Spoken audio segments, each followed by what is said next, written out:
വബറകാതുഹു. മിന്നും മദീനയിൽ അന്തിയുറങ്ങും ത്വഹ റസൂലുള്ളാഹ്. പരിശുദ്ധ ഖുർആൻ ഓതി പഠിപ്പിച്ച നൂറ ഹബീബുള്ളാഹ്. ദീനിനേറെ കാവലായി വന്ന ഹബീബുള്ളാഹ്. പരിശുദ്ധ ഖുർആൻ ഓതി പഠിപ്പിച്ച നൂറ ഹബീബുള്ളാഹ്. മിന്നും മദീനയിൽ അന്തിയുറങ്ങും ത്വഹ റസൂലുള്ളാഹ്. പരിശുദ്ധ ഖുർആൻ ഓതി പഠിപ്പിച്ച നൂറ ഹബീബുള്ളാഹ്. ദീനിനേറെ കാവലായി വന്ന ഹബീബുള്ളാഹ്.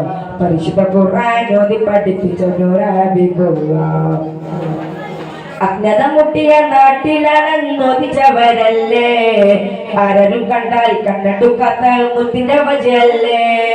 അജ്ഞത മുട്ടിയ നാട്ടിലണന്നൊതിച്ചവരല്ലേ, ആരും കണ്ടാൽ കണ്ണെടുക്കാത്ത മുത്തിന്റെ വജയല്ലേ. മിന്നും മദീനയിൽ അന്തിയുറങ്ങും ത്വഹ റസൂലുള്ളാഹ്. പരിശുദ്ധ ഖുർആൻ ഓതി പഠിപ്പിച്ച നൂറ ഹബീബുള്ളാഹ്. ദീനിനേറെ കാവലായി വന്ന ഹബീബുള്ളാഹ്. പരിശുദ്ധ ഖുർആൻ ഓതി പഠിപ്പിച്ച നൂറ ഹബീബുള്ളാഹ്. മിന്നും മദീനയിൽ അന്തിയുറങ്ങും ത്വഹ റസൂലുള്ളാഹ്. പരിശുദ്ധ ഖുർആൻ ഓതി പഠിപ്പിച്ച നൂറ ഹബീബുള്ളാഹ്. ദീനിനേറെ കാവലായി വന്ന ഹബീബുള്ളാഹ്. പരിശുദ്ധ ഖുർആൻ ഓതി പഠിപ്പിച്ച നൂറ ഹബീബുള്ളാഹ്. അസ്സലാമു അലൈക്കും.